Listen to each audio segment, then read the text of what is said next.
So, hello everybody and welcome to today's webinar on how to optimize automotive components design.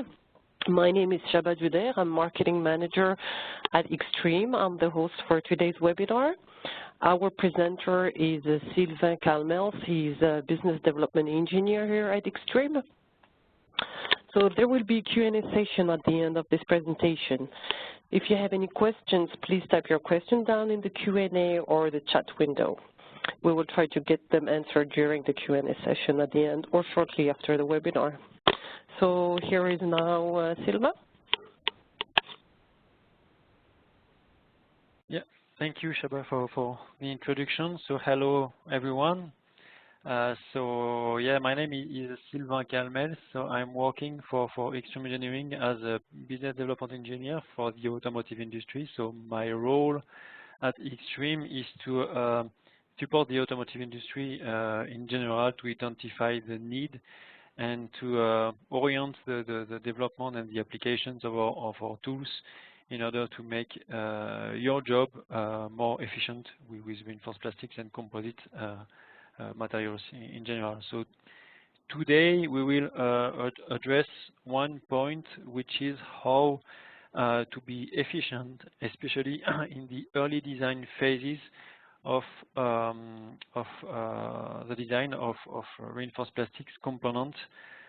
We will show today how we can use the Digimat platform in different ways to get especially all the inputs which are required to design efficiently a reinforced plastic component, because as you know certainly, those inputs are sometimes not so easy to get. So you just simply cannot start to work.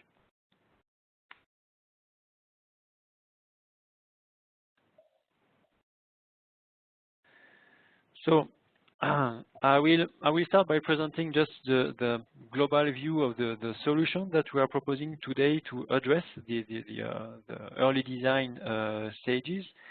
And the idea behind what I will show here is to make all the technology, the multi-scale technology which is developed by Extreme for multi-phases material, how to make this technology easy to use in a daily basis for design engineers whose aim is not especially to understand and to do deep material engineering, but to design components.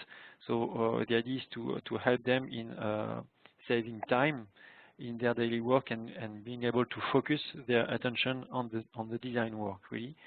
So after this introduction, I will do a live demo. In fact, we will try to imagine what could be an early design phase, and we will develop a scenario which should, I think, fit with your daily needs, and we will see how we can use Digimat to prepare all the required input to get an evaluation of a reinforced plastics component behavior in an early design context.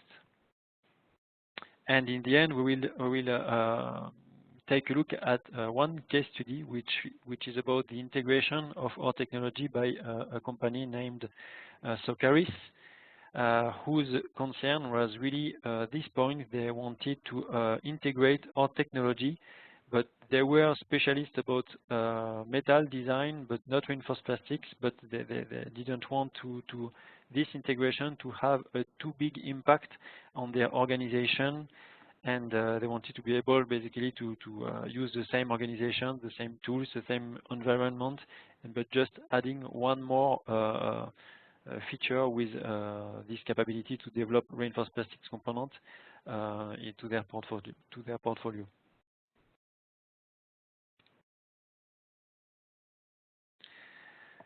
So now, what do we have? Oh, yes, to address this early design evaluation. So we have to go straight to the point. Perhaps I can remove this.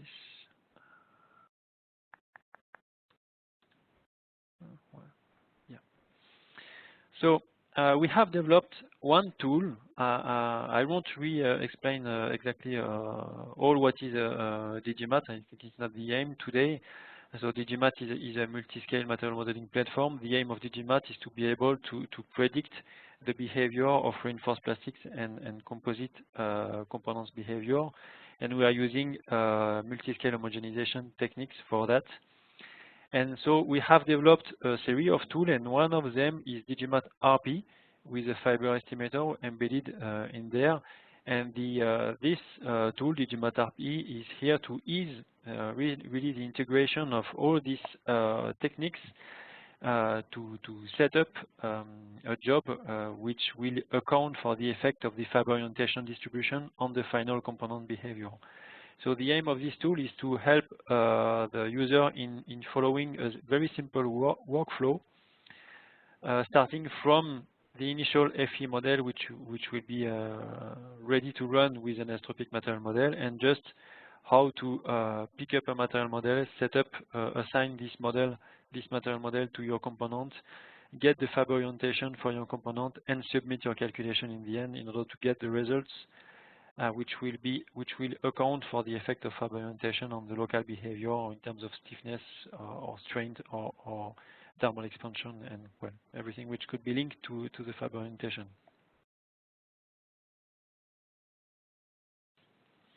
So as I said, this tool contains in fact a simple workflow to be followed by the user. It starts with, well, the very basic thing is to load your FE model. So you have to prepare your FE model initially to that. So it will be an FE model with an isotropic material model, basic one. But you have all the boundary conditions which are defined. The outputs are defined. It's basically only the material model is missing in this material and the fiber orientations. So once you have loaded this material model, well, you have just to load or to pick up a Digimat material model in the Digimat material model database, Digimat MX. Once you have loaded the Digimat material model, well, you need the link to create the link with the manufacturing process. So basically, it's to load the fiber orientation which could have been prepared previously, or you can also run an injection simulation directly from Digimat RP. And once you have all this information, your initial model, a Digimat material model, and the link with the fiber orientation distribution through your component, Digimat RP will automatically update the FE model, and you can submit your analysis directly from RP. So it's well, not exactly 4 clicks, but not much more than 4 clicks to set up a model with this advanced technology. So you see that it's something, the aim is really to make the work easy and affordable for anyone whose focus is on design. So why did we develop this tool, Digimat RP? The reason is that a few years ago, when we were presenting our technology, we convinced quite quickly everyone that truly the reinforced plastic components behavior is driven by the fiber orientation distribution, which is itself driven by the injection molding settings. And so it's important to be able to be predictive on the stiffness, on the failure not only in terms of force-set failure, but also in terms of location of failure. So everyone was deeply convinced about that quickly, but the problem was to integrate the usage of this technology into their process. And basically what happened if you try to imagine an early design scenario. So you have an early design CAD, which is provided, and you need to do already many iterations on that to ensure that you go in the correct direction from the design point of view. But at this moment, the mold design is of course not ready because the design itself is not finished, is not ready. So at first it's quite difficult to have any information about what could be the injection settings for your component. The choice of the material is not done, and here we are talking about multi-phases material, so locally anisotropic materials. So it's something which looks at least complicated to get. I will show that today it's not so complicated, no, thanks to our features. And because of these two reasons, well, and no injection simulation has been performed, so you don't have basically the information about how the fiber orientation is distributed through your components. So you miss almost all the kind of information that you need to run an FEA accounting for the effect of fiber orientation. And in the end, you are just not able to apply this technology in the early design phase. So we had to address these concerns and to give an answer to our customers to make this technology affordable from the early design phase, because it's important to be able to take this into account from the beginning. So what we try to solve is basically what you have on the screen in green here. So the initial problem is the same. You still have an early design. You still have to do many iterations on that. The mold design is still not existing. I mean, we cannot act on that. It's a fact. At the beginning, you have your initial design, but the mold is not done. But what we have now is that with all the Digimat tools and features and methods, you have access to a large variety of different methods that can be applied to get access to your material model, to a material model, even if the grade is not chosen from the beginning. Because, I mean, in the design work, there is also the question of which material to choose. But we have, you will see that you can have various methods to get access to a material model today. You understood perhaps a few, 1 or 2 slides ago, that we have now a fiber orientation estimator, which is embedded in Digimat RP. It means that the user in Digimat RP, even if he's not an injection specialist, he will be able in Digimat RP to set up an injection simulation. He will position the gates where he wants. He will define the diameter of the gates. He will select a material property to run the injection simulation, and being able, without the help of any other guy, an injection specialist from another team, or I don't know, or a supplier, he will be able, him alone, to run an injection simulation and to get this information, this crucial information about the fiber orientation distribution through the component. And so, with these two information, he will be able to run an analysis with a Digimat material model, accounting for the effect of fiber orientation, and get an answer to this question: is my early design already good or not? And how can I work on it to improve it, and doing iterations. So we will now try to imagine what could be a real life early design scenario, and how we can use these tools to work on a daily basis.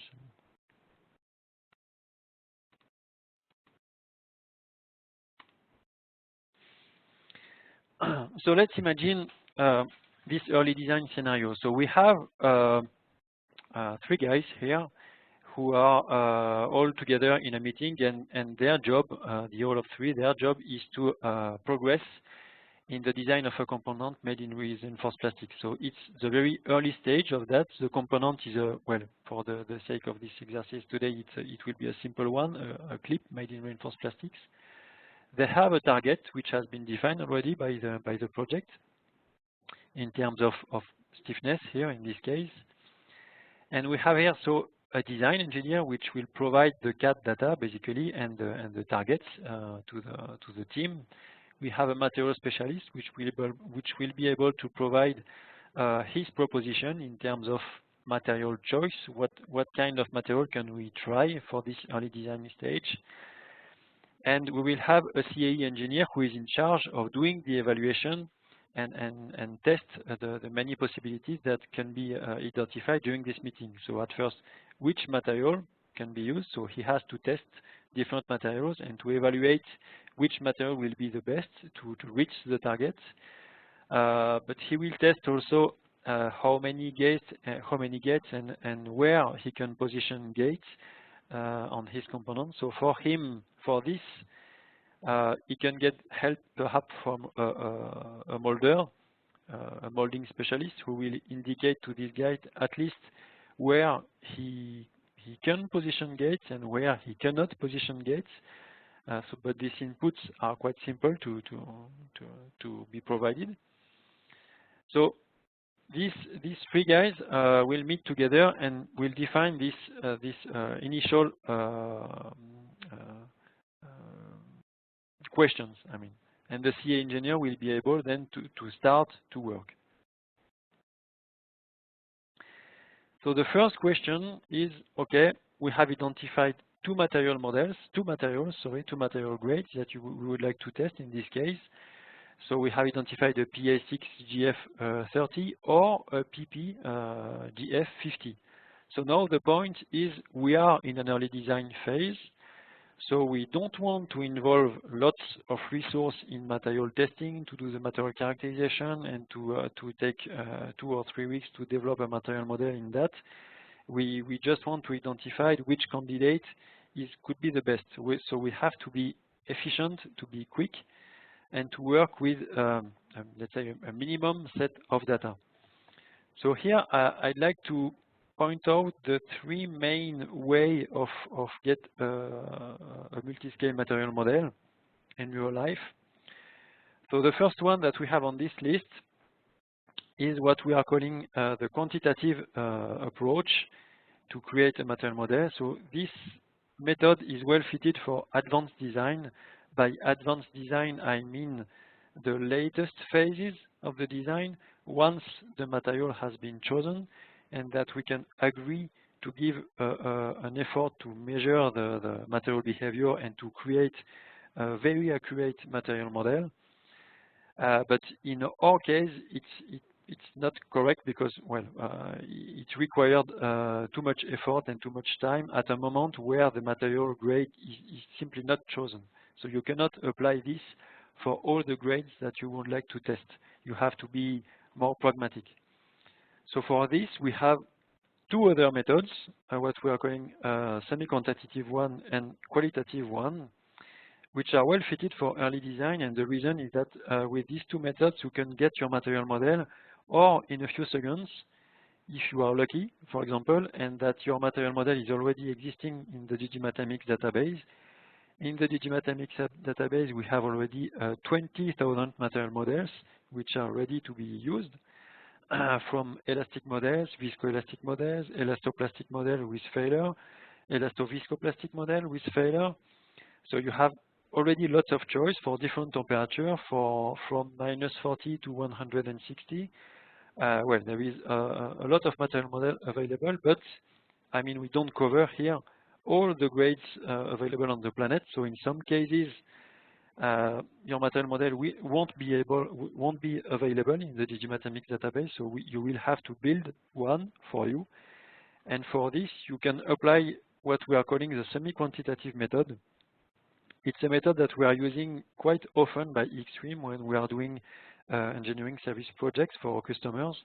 When the customers are exactly in this case, it means that they don't have the human resource and even the money to do a complete test campaign. But we have to use the public data which are available or on the web or from the material supplier, and we have to work with that and to create a material model from that. So I will detail exactly what is this semi-quantitative method, because today, I mean, for me, the most important point is this one, is how you can, you alone with the DigiMat platform and with public data, create a first material model in, you will see that it's doable in 15 minutes. It's really quickly done. You can have something which is enough representative to make sense to your first FEA in this early design stage. At first, I will just quickly open DigiMatAmix to show to you all the material models that are already available in DigiMatAmix. So it's worthy for you to at first take a look in that. And if you have something, a grade which is close enough to what you want to test, well, the simplest way is to go there and to pick up your material model. So I will open DigiMatAmix. So we have the DigiMat platform here from our latest release.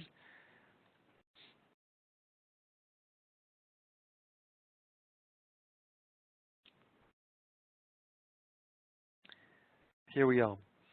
So in this material database, you see that you have plenty of material models from various material suppliers. I don't know, yes, we have all the suppliers. Say you have some grades from DSM, some grades from Solvay Specialty Polymers, from Curare, EMS Grivory, Lyon de Basel. Well, you have already a huge list of material models which are available here. And if I pick up one here from Solvay, for example, so you see that here it's the list of all the Digimat material models available for this grade. So you have elastoplastic material model, you see, from -40 up to 160 for RH0, RH50. Well, you have already lots of things to check before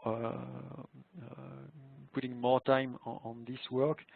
And if I open one, let's say at RH50 and 20 degree, where is it?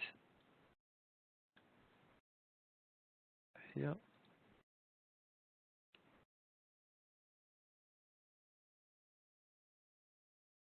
Yes, so you see you have a material model here which is already ready, which includes the failure behavior. So if you want to test, for example, what is it, a PA66GF50, you have all these material models which are available in the Digimatamics database and that you can work with in your FEA directly. So now, if you are a little bit less lucky and that you don't have a material model available here, so let's imagine it's the case for this second grade that you want to test, is PPGF50. So you need to work alone and to create your material models alone. So how to proceed in this case? So the first step is to collect enough data about a similar grade. I mean, you don't have chosen the material suppliers because even the material grade itself it's not chosen. So here we will go into what we are using a lot by Xtreme is this website Campus Plastics, where you get access to lots of public data on various range of grades. If you've never been there, this is how it looks, and you can simply look for one grade here, and you see that you can get access to different set of data. And the aim is to go on this website to do this research and to collect, for example, data for different for the same type of grade, PPGF50, but from perhaps different material suppliers, in order to get a good idea of the range of behavior that you can expect from this type of material, from this PPGF50. So here you get access already to tensile modulus, to stress at break, to strain at break, and it's already a good start, and also to the density. So I did the game for this, for PPGF50. I collect this data for different from different material suppliers and different type of grades. And this is what we got here. So I collected this data, the tensile modulus, strain at break, for all these grades, which are all PPGF50. So you see that there is a sort already a dispersion in the global behavior that we can get. So from that, you have to post-process this data, and for this, you can have two different approaches. A conservative one. If you apply the conservative method, well, you will choose among all the data that you have collected the weakest one. So in this case, I've selected the one with the weakest tensile modulus and the lowest strength, sorry. But you can also decide to choose the optimal approach, and for this you will choose the best grade that you found in your when you collected your data. And here in my case, it's this one, so it was the number 3. So at this moment, you have already a first set of data, a tensile modulus, strength, and a strain at break, which are for the axial direction of the material behavior. Because on campus data, you have to know that all these tests are done on directly injected coupon. So you know what you are. You need to know exactly sorry, which kind of test has been done. In this case, with campus plastic data, it's always on directly injected coupon. So once you have that, you will have to assume what are the material behavior in the transverse and in the shear direction. So shear, it's for tensile at 45 degrees here. And here there are some rules. What you need to know is especially the strains at break, because you need to define this data to have enough data to create your material model in the end. So here I give an example for which of assumption that you can make for PP material when you are interested in the behavior of the material at room temperature. Of course, if you are for highest temperature, you will need to change a little bit that. So how to get these factors? I would say it can be based on your knowledge. It can be based on all the data that you can find also on the web. You can collect all this data and guess that. But you can also contact us, I mean our technical support, and we will be glad to help you in identify which kind of assumption that you can do to complete your set of data. So here I apply this kind of factor for the shear direction, for the shear strains at break, and the transverse strain at break, based so on a factor which is applied to the axial behavior. So for my conservative model, I decided to use the same value for the strain at break in the transverse and shear direction that in the axial direction. It's the most conservative behavior that we can define. And for the optimal one, I decided to apply, so we are in a PP, so it's quite a brittle resin. So I applied these two factors, 1.1 and 1.25, to the axial strain at break to get my shear strain at break and transverse strain at break. So as a third step, what you need to know to be able to build your material model is what is the microstructure that I have to assume in the coupon, which has been tested. Because when you are calibrating, when you are creating a multi-scale material model with Digimat, you need to know the behavior of the material, but you need to know what was the microstructure in the coupon which has been tested, because you need this information to be able to calibrate correctly your behavior. So in the case of data from Campus Plastic Data, as I said, it's done with directly injected coupon. And in this case, you can assume this kind of microstructure. So it's a skin core microstructure with 90% in the skin direction, so something quite highly oriented, and 10% in the core direction, so transverse to the skin. So you can assume this type of microstructure. The last point that you need to identify before starting the work is the aspect ratio of your fiber. So this point is directly linked to the length of the fiber.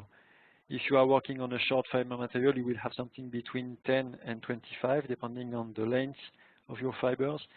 And for long fibers, you have something between 25 and 40, maximum of 40. Knowing that for long fiber, we are assuming straight fibers, so we don't account for the effect of the waviness. And this aspect ratio is not a real aspect ratio, but it's an effective aspect ratio. It's like if you cut your curved fiber into a series of smallest but straight fibers. This is how we are working with long fiber materials with Digimat. So now that you have collected all your data, you can start the work and create your Digimat material model. So I will briefly review all the steps, and I will demonstrate how you can do that concretely with Digimat. So the first step is to create an initial material model. The second step will be to reverse engineer the resin's density. It's really the first things that you have to identify, because as we are defining the fiber volume content in terms of mass fraction, if the densities of the resin and the fibers are not correctly identified, then your behavior will be wrong. So you have to work on the density at the very first, really. Then we will calibrate the axial stiffness. Remember that we have the value of the tensile modulus for our material, so we can target this tensile modulus and reverse engineer the resin's E modulus to get the correct composite behavior. Then we will create the plasticity model for the resin. So here we don't have the complete stress strain curve, so the aim is to get a nonlinear behavior which looks physical. I mean, you don't have enough data to be more accurate than that, so you will look to get something which looks physical. And the first information that you can use already here is that your axial behavior must go through the couple of points that you know, which are the axial strains at break and the axial strains.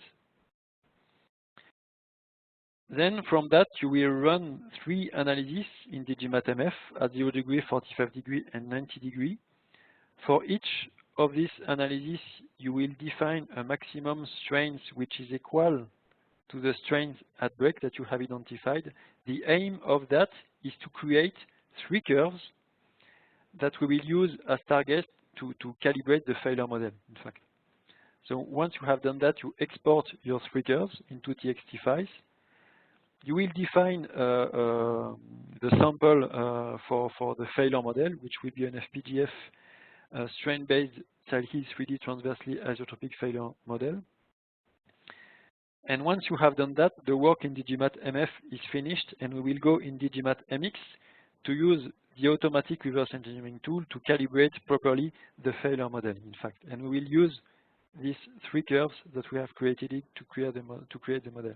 So once you have done that, your material model will be ready, and I will show you concretely how we do this work. So I will open DigimatMF. I will create a new material model. So we have to define a material for the resin and a material for the glass fiber. So let's start with the simplest one, the glass fiber. So the properties for the glass material is quite well known. It's not something that we will change when we will create the material model. So these data are known and fixed. So I won't change that after. So what we need now is an initial model. So let's start with an elastic model for the polypropylene. And here, well, we will start with something quite basic. We don't know exactly what we will need because we will have to reverse engineer all this behavior. But you have to know a little bit, approximately the range of value that you can use. For the percent ratio, I always use 0.35. If you have more information about that, you can perhaps use another value. But well, remember that we are at a stage where we don't have lots of information, so you have to assume some of them. So it's initial value which will change, especially the density and the Young's modulus. So I have created the properties for my 2 materials. So now I will create the phases. So at first, the fibers. So it's inclusion, the phase tip is inclusion. I select the material, it's glass. I will define a mass fraction. We want a PPGF 50. The aspect ratio, so in my case, I want to target long fibers. So I will use an aspect ratio of 40. And I will define here the orientation that tensor that we have seen, which is correct for directly injected coupons. So it's something like 0.8, 0.15, and 0.05. So I have my fiber. Now I need the matrix. So phase tip is matrix, and I choose the PP as a material. So now I have a stiffness model which is already ready. So what I will do is run a first calculation. So so you remember that we wanted to create a multi-layer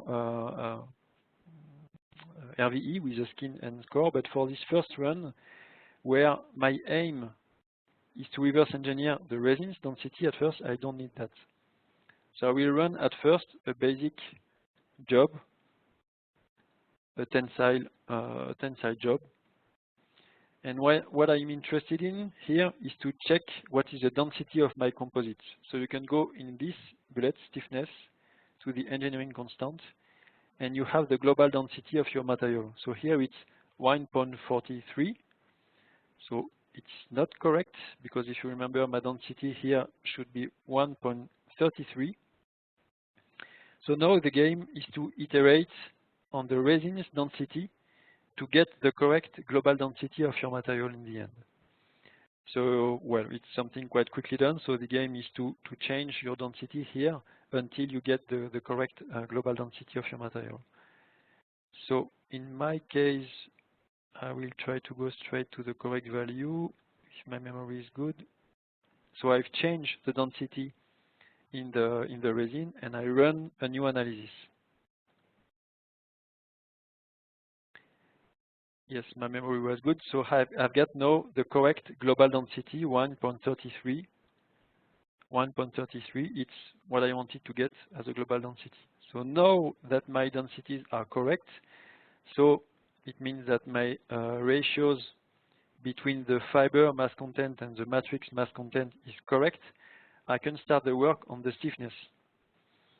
So I can run, so the work we will do is focusing on the axial stiffness, because the tensile value that we have is for the axial behavior, and I will target this one, the optimal model. So here, I forgot one thing. So we have to define the microstructure.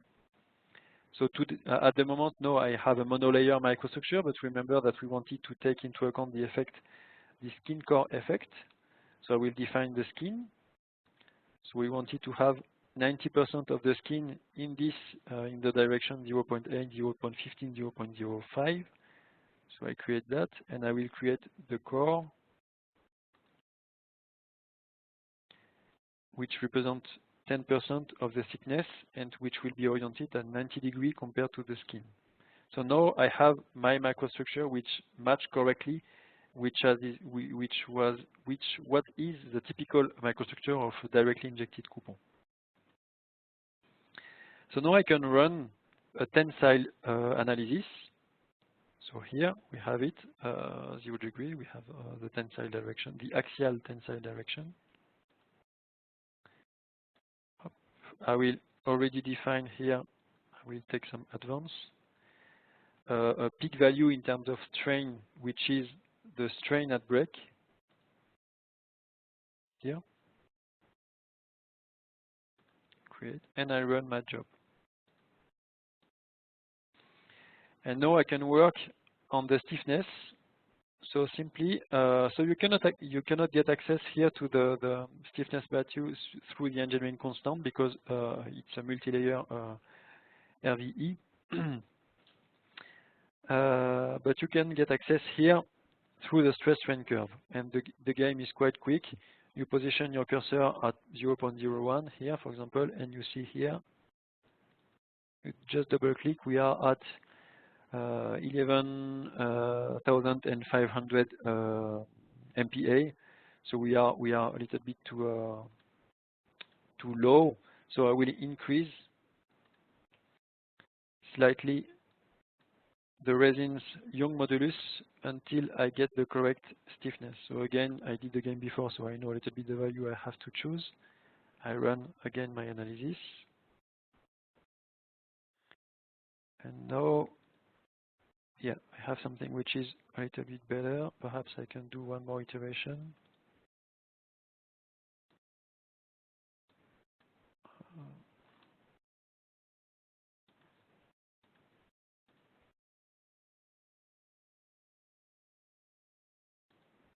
Yeah, no, I'm a little bit better. So I reach my target. So the stiffness is this value divided by the stress divided by the strain. So we are correct. Now we have 12,000 MPa. So it's my target here. So the stiffness model is ready. It's correct. So now the next step is to define the plasticity model.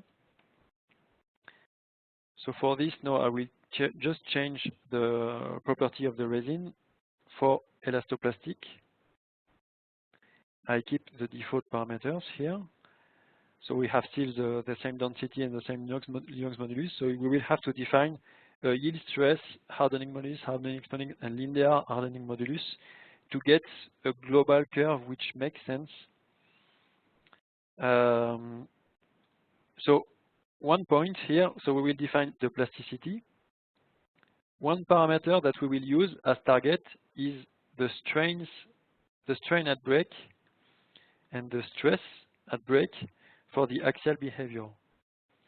So I want to have a nonlinear behavior which will go through this point, 140 and 0.018. So I need to have something which should look a little bit like that. So my target will be to have some yield point around perhaps 60 MPa, and to have, yes, a global curviness which will go in the end through this point. So the game is to iterate a little bit on these parameters to get the proper value. So I will go fast because else it will take for age. I know a little bit the value that I should use.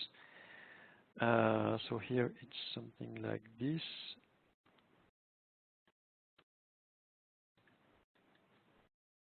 Yep. So we will run an analysis. And now I got something which has a nonlinear behavior. I've got the correct axial linear stiffness at the beginning of my curve. My axial behavior goes through the correct breakage point from the stress and the strain point of view. So from the axial behavior point of view, my material model here is matching with the data that I have here. It's correct. So now what we have to work on is the failure model, in fact. So how we will do that? So remember the few steps. So once we have here, the game is to run 3 analyses at 0, 45 degree, and 90 degree to get curves, in fact, that we will use for the reverse engineer. So I will create my axial curve. So I will run an axial job. I define my strain, my maximum strain at the value that I want to reach, the strain at break, great, and I run the job. So now I will do the same at 45 degree, and I define my target, my maximum value at the value that I have defined here, 2.25. Create. I run my job. I have a second curve, and the last one, the 90 degree. I define my maximum value at my target, and I run the job. So now I have 3 curves which can be used to calibrate the correct failure model, and the target will be to match the 3 strains at break and the 3 stress at break also. So now I will export these 3 curves in order to use them in the DigiMathMX automatic reverse engineering tool. So for this, I will create 3 files here. One for the axial,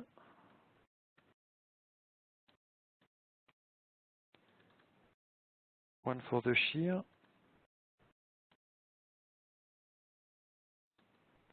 and one for the transverse.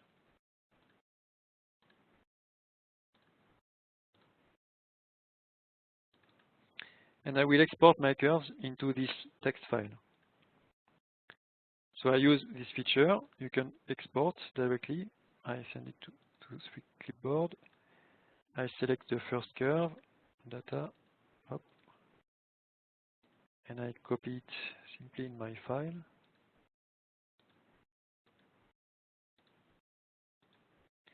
I do the same for the two other ones.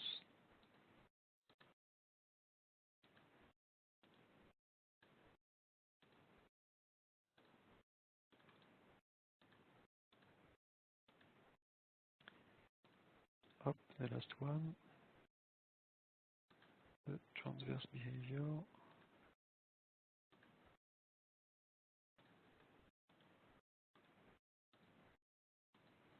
Okay. So I have my 3 text file with the curves that I will use after. So now what I just have to do is to create a failure model, a generic one. So I will use this Tsai-He 3D transversely isotropic model, a strain-based one, and I will define as initial value my targets. You will see that these values will change, but well, to start with something, we have to define this. So I define here the 3 values that we have identified before. I validate my failure model. Up.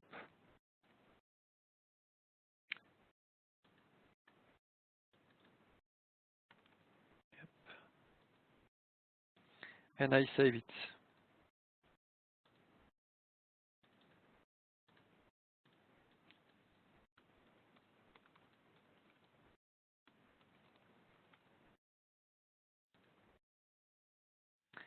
So now we will go into Digimat MX to calibrate the failure model concretely, because the failure model as it is defined now is not correct enough. No, it's not here. So I open Digimat MX and I will load the material model that I have created, the 3 curves that I have created, in order to reverse engineer the failure model. So I will use the import data tool for that. So I load my Digimat analysis file that I've just created. I define the unit. We'll name it, let's say we are, well, here, the supplier, well, for the moment it's us. It's a chopped fiber with long fiber. The process is injection molding. The matrix is a PP matrix. Here, the fiber are glass fiber. The mass fraction is 0.5. And I do it for room temperature and 50% relative humidity. So I import my material model, and now I will import the 3 curves that I have created also before. So the axial one, define the unit. If we when you use the same name, I will use the same name here. You need to do that, and Digimat MX will recognize the train name and associate the data directly with what has been created already before when I loaded the material model. So now, what is the type of loading information that I am loading? It's a tensile test in quasi-static condition. I fill the other fields. So the loading angle is, so it's axial, so it's 0 degree. And now we can give the information about the failure, how it is defined. It's my last point. And why is it my last point? It's because when I run the analysis, where is it? It's here. When I have run my analysis, I deleted the curves. Remember that I have created the 3 curves by setting the maximum peak value at the strain at break that I wanted for the 3 directions. So when I load my data into MX, I just indicate to MX that the last point of the curves is what should be considered as the breakage point. So I import the axial one. I will import the shear one.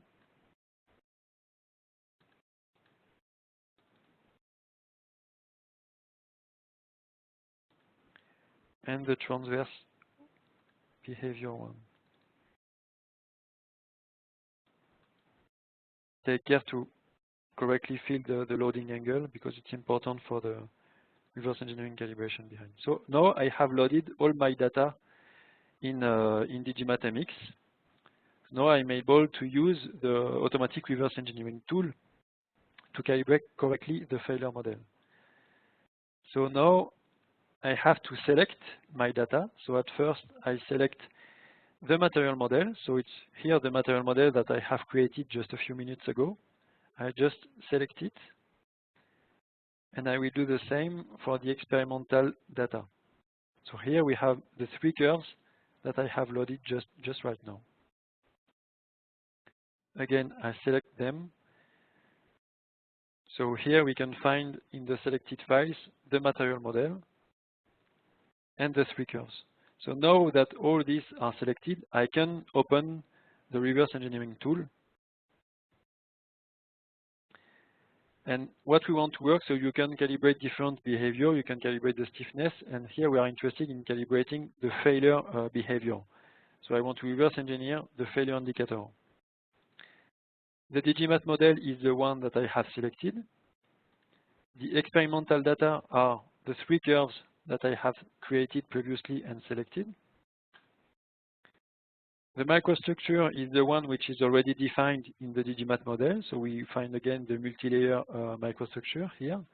So now we have everything to run the optimization and to define correctly the 3 parameters of the failure indicator. So the axial tensile strength, the in-plane tensile strength, and the transverse shear strength. Yes. So how does it work? I realize this is not correct.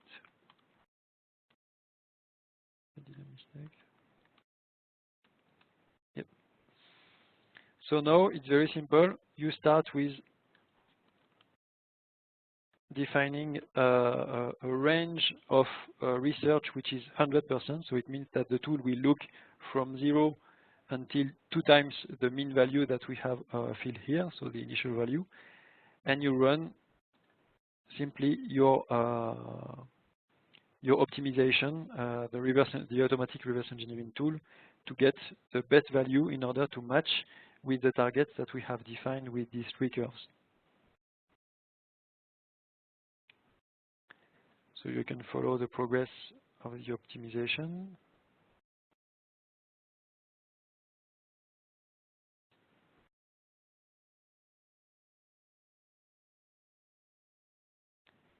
You can follow the progress of the optimization.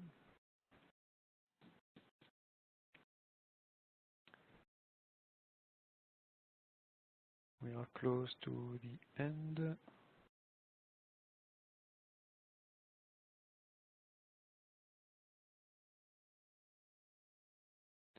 And in the end, DigiMat will, well, so we have the result of this first optimization. So you see that the dotted lines are the targets, the curve that we have loaded previously, and the continuous lines are the behavior of the material model, which with the data, which has been the optimized data, which has been defined by DigiMat here. So of course the stiffness behavior is perfect because we have created the curves with the DigiMat model. But what is interesting is that we see that the composite failure behavior is matching now the targets that we wanted to have here. So 1.8%, 2.25% for the 45, and 1.98% for the transverse behavior. And you see that the initial value, which are here, has been changed by MX, and the new value, which provide this failure behavior, are there. So we have no more 0.018, we have 0.024, and here again for the in-plane tensile, 0.028 and 0.044. So I won't do, you have to do ideally 2 or 3 more iterations by changing here the value with what has been found by DigiMat MX, and to rerun it 2 or 3 times and reducing the range of research for DigiMat MX until you get something 10%. Is just to ensure that you focus correctly on the optimal value. So I won't redo it now, but once you imagine that you have done this 2 or 3 times, reducing the range of research for the optimization tool, and now you have the correct behavior. So what is to be done now is that, well, your material model is ready. you just have to update your model and to save it.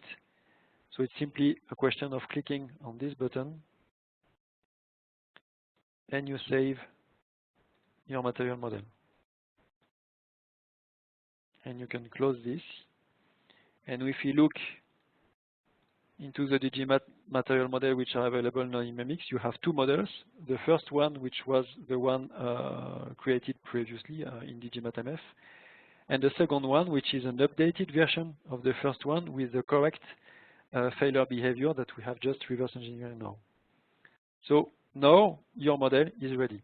You can work with that. So you see that it's a question of 15 minutes to do this kind of job.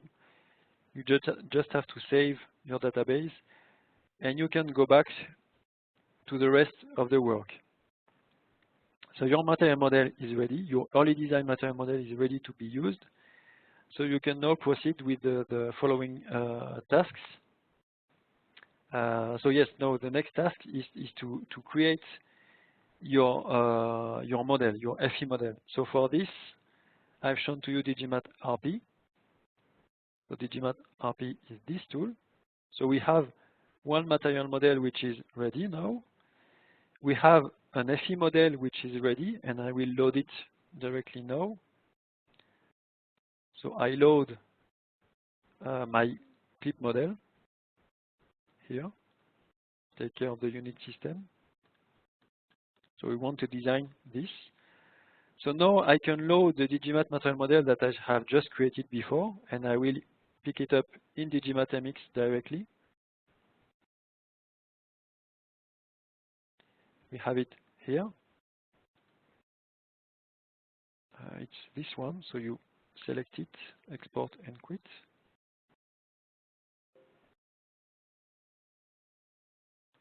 Up. So take care to follow this kind of warning. So hybrid failure is recommended here, so you have to change just this type. So we have loaded the material model. This is checked. We have loaded the DigiMat material model. It's checked. So what we need now is the microstructure, so the fiber orientation distribution into the clip. So here I will show you how you can set up an injection simulation from that. So here you have different choices, and if you want to run an injection simulation yourself, you have to choose this option, fiber orientation estimation, and to start from your structural model. If you have a solid mesh, you can start from a structural model directly. If you have a shell mesh, well, you have to prepare a dummy solid mesh beside your FEM and to load it directly, because we need a solid mesh to set up this injection molding. So here I have a solid mesh. I can start from my structural model. I will select a rheological model, so we have access to a huge database of rheological models. So I will choose a PP GF50. So again, the material supplier is not chosen, so we have here different PP GF50 material model. What we are interested in is to get a correct approximation of the fiber orientation distribution, so you can pick up the one you prefer. Perhaps if you have already a material supplier in mind, you can at least choose this one. So here I select this Sumica grade, so it's a PP GF50. I confirm my selection. And what I only have to define now is the position of my gates. And here, I mean, a kit can do that. You just have to click where you want to position your gates. So let's start with one here. Take care to adjust the diameter to make it fit with the surface where you have where you position it. I mean, the diameter must not be greater than the area where you position it.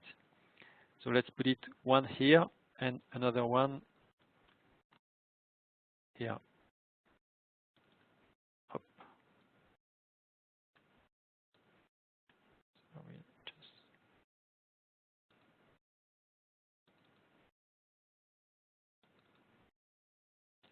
there we are. And once you have done that, well, you can run an injection simulation. You just have to compute fiber orientation. So I won't do it now. We are already a little bit late. But I can show you what you got after. So in this case, it takes 10 minutes to get your fiber orientation distribution. And what you got in the end is this type of results. So you got back from it's Moldex 3D who is computing the fiber orientation behind. So you get back the fiber orientation distribution in your clip. You can visualize the filling of your model, and of course you get access to the fiber orientation distributions in your component, and this fiber orientation distribution is automatically mapped onto your structural mesh here. And once you have that, you just have to click to submit, and then you can compute your calculation with the Digimat material model and with your fiber orientation. So you see that it was a question of 15 minutes to create a material model. Well, perhaps half an hour if you add the collecting the information on the web. In this case, 10 minutes to compute the fiber orientation tensor for a more complex component like an engine mount, for example. It can take 30 minutes or 40 minutes, but it's really a reasonable time. And in less than half a day, you can have yourself collected all the data that you need to compute a an FEA accounting for the effect of the fiber orientation on your model. So now let's go back to our scenario. You have done this work. You have the first results. So you have done it with your PPGF 50. You have done it with your PPGF 30 with 2 gates. And you see that with the PPGF 50, you overshoot the target, which was between 100 and 110 Newton in terms of force at 2 millimeters of displacement. So this material looks to be a little bit too stiff for your target, but the PSX GF31 is closer, so it looks like you can manage to reach your target with this one. But there is, at this level, one concern that you can identify. You can identify this concern because you've been able to run an injection simulation yourself. And this concern is about the fact that doing this injection simulation with 2 gates is generating a weld line here, which represents clearly a weak region for the behavior of your model. And here we are looking at the accumulated plastic strain in the matrix. And we identify very quickly that there is a weak zone here where you can have a risk of failure, an increased risk of failure due to your injection settings. But this, you can identify it only if you account for the effect of fiber orientation from the earlier stage. So there is a need to adjust a little bit the injection setting to be more efficient on that and to improve the component behavior. So let's go back to our 3 guys again. So they meet again and they discuss the results that we have seen already. So they decide that the PSX GF30 is perhaps a better choice. With some refinement on the design, we feel that we can get the correct stiffness behavior for the clip. But now we have to work on the gate positioning because this first option with 2 gates was generating these weld lines, and it's not good.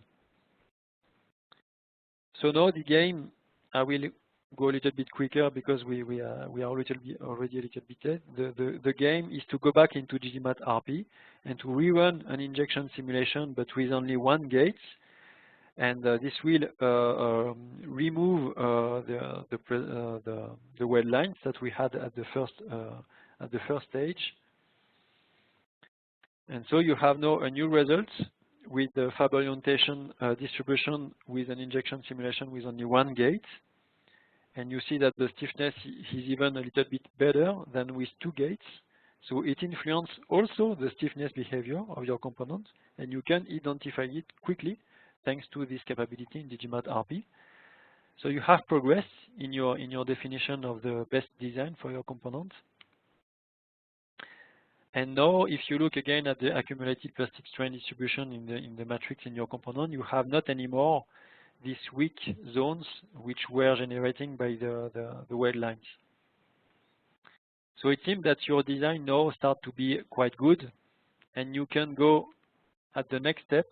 You have defined which grade is the best. You have defined the injection setting which are the best. So now you can go on the more advanced design work. And if you have decided which supplier that you want to work with, in this case Solvay, for example, well, you can create now a more advanced material model. So you can At first, check in Digimat.mx if the material model is ready. If the material model is available in MX, you can just pick it up. If your material supplier is one of the Digimat customers, you can request a Digimat material model to this supplier directly. Or you can do also the work if the two first solutions are not enough. You can, well, request a project by us. We can calibrate a material model for you. Or you can do the work, of course, yourself, but you can go through the last point, which will be about validating really your final design with the most accurate material model that you can get so for advanced design this time. So it will be the stage 3. And this is the final curve that we have, this blue curve that we have with the best model that you can get, and which will confirm that your injection setting and your choice of material is correct.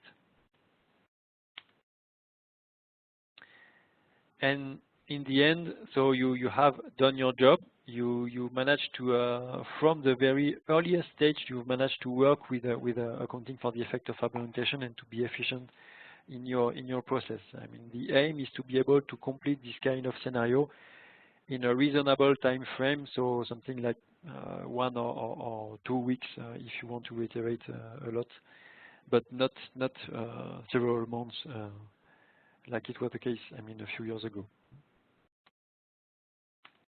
So very quickly, I will explain a case study which was about the implementation of this solution by one of our customers. So this customer is Socaris.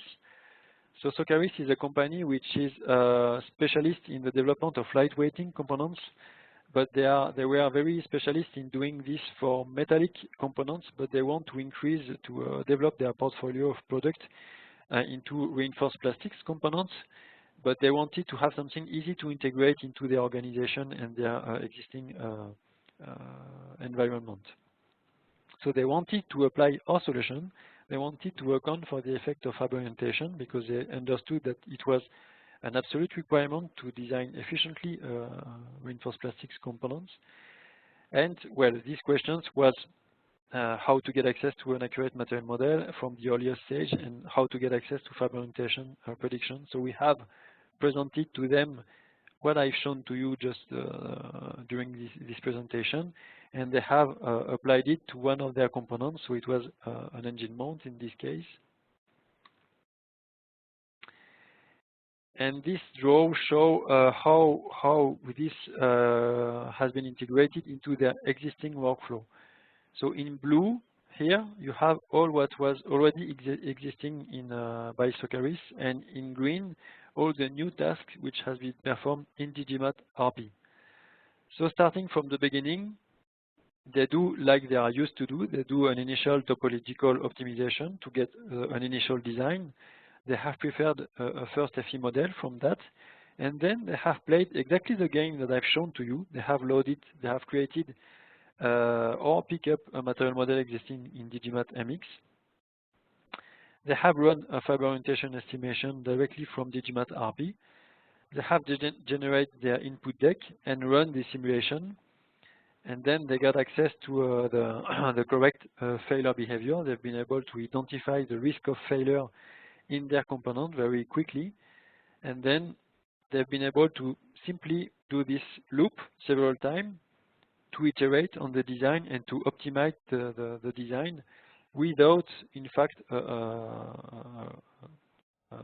too much important impact on the timeline that they had to respect to accomplish the complete design process. And in this case, so it was a quasi-static case until failure. The one complete loop was performed in 1.5 hours. So you guess that if the complete loop is performed in 1.5 hours, it means really that to add these few tasks had a negligible impact on the global time frame of the project.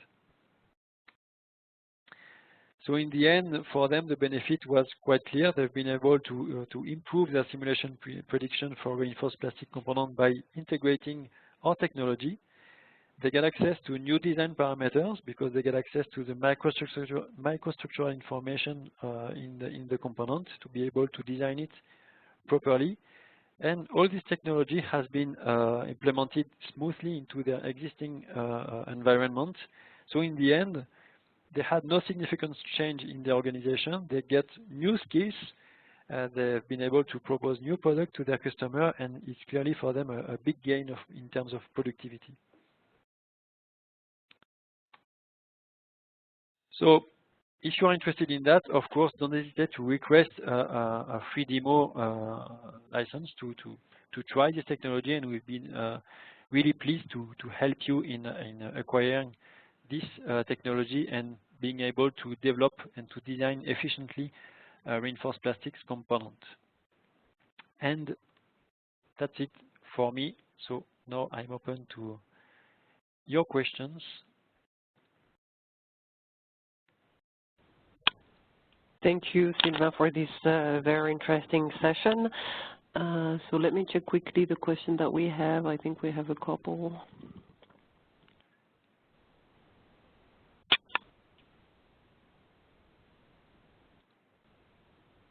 Okay.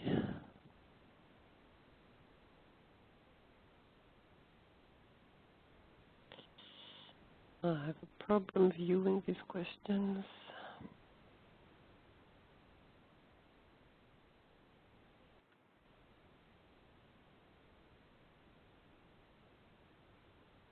Hello, Sylvain? Yeah. I think I lost the connection to my WebEx. Are you still connected? Oh, yes, I am. Okay, I'll try and reconnect quickly.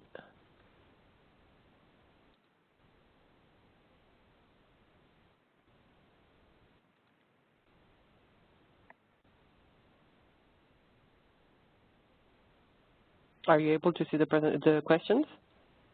Not now.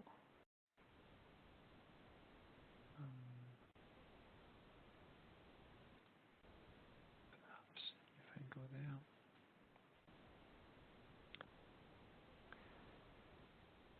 Okay, so we had one question that was related to the recording, and yes, we will send out the recording to the participants. Okay, so I see one question, if it works for SMC. So for SMC, you can apply the same techniques to create the material model, but the fab orientation estimation, which is embedded in Digimat RP today, is only for injection molding, so it doesn't work for compression molding. So for compression molding, you would need to use our MoldFlow or 3D Timeon or MoldX3D beside Digimat to run a compression molding simulation. So the answer is in the process in RP, compression molding is not available, only injection. Okay, well, I think that this is it in terms of questions. So yeah, again, we'll send out to the attendees a link to the recording. Well, thank you very much all for attending. Thank you very much, Sylvain, for the presentation. And we remind you that this is actually a series of webinars, so you will soon receive the invitation for the next webinar. Thank you again. Bye-bye. Thank you.